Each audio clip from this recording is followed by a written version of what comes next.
New tonight on the COVID front, a short supply right now for one antibody treatment that's showing the best results against the Omicron variant. It is absolutely true that the inventory that's available now is rapidly being used. That is the Hidalgo County Health Authority talking about the local supply that's part of a national trend. Dr. Yvonne Melendez says the previous antibody treatments aren't effective. Channel 5's Christian Von Pricing explains what local, state, and federal authorities are doing to react as quickly as they can. The spread of the Omicron variant has taught us that the old antibody treatments are not as effective at treating this new variant. So Trimivab is one product that is working, and doctors are aware of that and are using it. It's drying up, and the federal government is saying that it's going to take another week before supplies are replenished.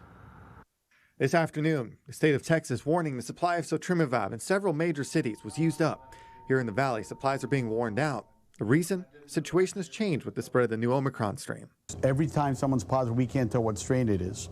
Now it's becoming extremely important to know what strain. Why? Because Sotrovimab is the monoclonal antibody that has been identified as one of the very few monoclonal antibodies that are able to disrupt the Omicron virus. Before, when the original COVID-19 and Delta strains were at their peak, a number of antibody therapies worked, and that gave rise to the local infusion centers. That's now changing.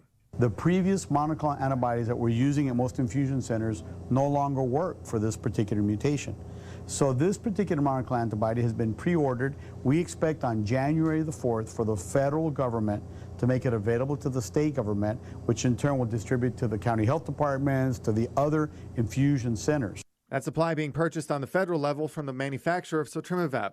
As conditions change, Dr. Melendez says it's still important to talk to your doctor about those earlier antibody therapies. While doctors suspect Omicron accounts for the majority of cases now, there still may be people sick from earlier strains that can benefit from older antibody therapies. But that's what we want to do, is encourage people to go and to give hope that in January that we're going to have one that is going to kill this particular variant.